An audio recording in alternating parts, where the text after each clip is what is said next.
Halo semuanya, nama saya Indrani Angelina.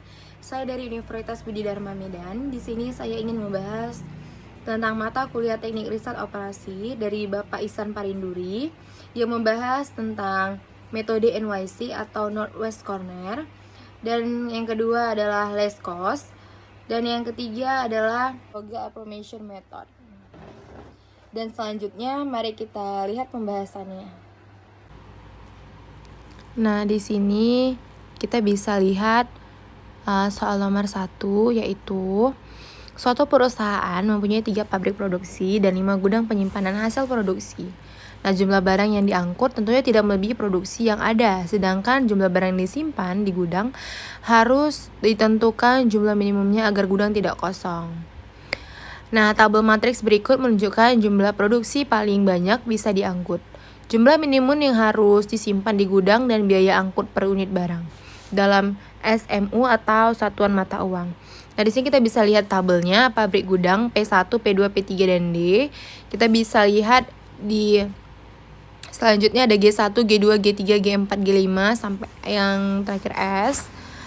Nah, di sini kita bisa lihat lagi ada angka nominal 50, 80, 60, 60, 60, 30. Dan sudah itu ada 40, 70, 70, 60, 50. Nah, selanjutnya yang D dan S bisa kita lihat hasil dari D ini 400, 400, 500, 400, 800, yaitu hasil 2500. Nah, hasilnya harus sama dengan yang di atasnya, 800, 600, 1100. Itu hasilnya sama dia, 2500. Nah, selanjutnya kita disuruh menyelesaikannya dengan metode NYC. Udah gitu, selanjutnya less cost dan FAM. Yang pertama kita bahas yaitu metode NYC. Nah, di sini kita bisa lihat lagi ada nominal 400, 400, 0, 0, 0. Udah gitu 0, 0, 500, 100, 0. Nah, selanjutnya ada biaya total.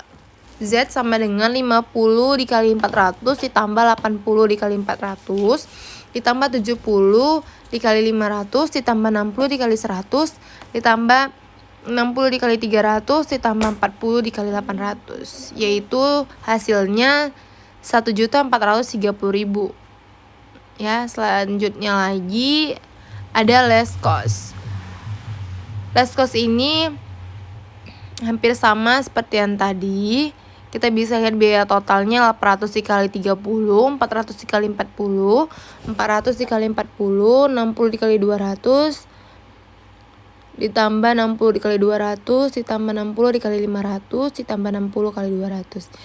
Yaitu kita bisa lihat hasilnya 1.100. Maksud saya 1.100.000. Selanjutnya ada metode FAM. Di sini kita bisa lihat lagi ada penambahan kolom di sebelah kanan ujung. Setelah itu kita bisa tarik biaya totalnya 400 dikali 40 ditambah 800 dikali 30 ditambah 400 dikali 40 ditambah 500 dikali 60 ditambah 200 dikali 60 ditambah 200 kali 60 yang hasilnya 1.100.000 rupiah. Selanjutnya ada soal nomor 2, yaitu sebuah perusahaan memproduksi suatu suku cadang yang disetorkan kepada 4 produsen mesin, yaitu 1, 2, 3, dan 4. Nah, suku cadang tersebut pada masing-masing cabang usaha perusahaan yang terbesar di 3 tempat, yaitu A, B, dan C. Karena perbedaan biaya produksi, yaitu biaya untuk memproduksi 1 unit suku cadang di A adalah 1,10 dan di B dan C adalah 1,03. Di samping itu, kapasitas produksi per bulan pada masing-masing tempat juga berbeda, yaitu si A 7.500 unit, si B 10.000 unit, dan si C 8.100 unit. Nah, permintaan suku cadang dari keempat produsen mesin itu adalah 1, 4.200 unit, yang kedua 8.300 unit, yang ketiga 6.300 unit, dan yang keempat adalah 7.200 unit. Setelah itu, biaya untuk mengirim suatu unit suku cadang dari 3 cabang ke 4 produsen mesin itu adalah Kita bisa lihat tabelnya A, B, dan C. Setelah itu 1, 2, 3, dan 4. Disuruh kita menyelesaikan dengan metode NYC, less cost, dan VAB seperti yang tadi. Pertama-tama kita periksa dulu QS dan QD-nya. Apakah QS dan QD sama? Jawabannya tidak ya. Jika tidak, maka kita harus menggunakan dummy. Nah, yang kedua, metode penyelesaian menggunakan NYC. Yang pertama kita buat soal dulu ke dalam matriks, dan yang kedua isi kolom mulai dari kolom pojok kiri atas. Selanjutnya pengisian harus berpedoman pada kapasitas dan jumlah permintaan. Dan setelah itu kolom di sebelahnya hingga terpenuh. Selanjutnya hitung hitung total biaya yang diperoleh. Yang pertama kita bisa lihat metode NYC-nya.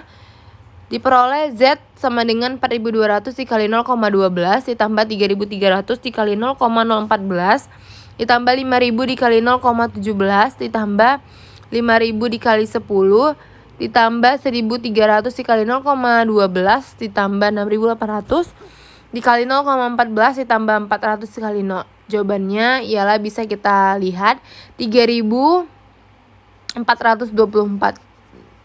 Selanjutnya ada metode less cost. Kita ubah dulu ke dalam bentuk matriks. Dan yang kedua, prioritaskan jalur yang mempunyai biaya terendah. Dan selanjutnya hitunglah total biaya yang diperoleh. Kita bisa lihat tabelnya. Selanjutnya ada hasil biaya yang diperoleh, yaitu 2.100 dikali 0,12 ditambah 1.200 dikali 0,14 ditambah 2.300 dikali 0,08 ditambah 1.900 0,21 ditambah 2.100 dikali 0,13 ditambah 2.800 dikali 0,17 ditambah 2.000 dikali 0,10 ditambah 3.500 dikali 0,16 ditambah 400 dikali 0 ditambah 4.300 dikali 0,12 ditambah 2.000 dikali 0,12 ditambah 1.800 dikali 0,14 yang hasilnya ialah 3.336. Selanjutnya adalah metode FAM. Yang pertama kita lakukan adalah buat dulu ke dalam matriks, dan yang kedua hitunglah dulu selisih dari dua biaya paling kecil setelah biaya tersebut. Berapa banyak biaya yang ada baik di bars atau kolom. Selanjutnya pilih selisih terbesar dari langkah sebelumnya, lalu pilih kotak yang bernilai ongkos terkecil. Lalu hitunglah total biaya. Selanjutnya ada perusahaan ABC dan QD, suku cadang 1, 2, 3, 4, dan dummy QS. Bisa kita lihat tabelnya. Selanjutnya kita melakukan perhitungan mencari seluruh biaya terkecil ya. Agak banyak nih hasil perhitungannya, yaitu Z sama dengan 0,12 dikali 2.100 ditambah 0,14 dikali 1.200 ditambah 0,08 dikali 2.300 ditambah 0,21 dikali 1.900 ditambah 0,13 dikali 2.100 ditambah 0,17 dikali 2.800 ditambah 0,10 dikali 3.000 ditambah 0,16 dikali 3.500 ditambah 1 dikali 400 ditambah 0,12 dikali 4.300 ditambah 0,12 dikali 2.000 ditambah 0,14 dikali 1.800 sama dengan 3.336. Demikianlah hasil presentasi saya dari Bapak Iksan Parinduri. Lebih dan kurang saya mohon maaf. Terima kasih.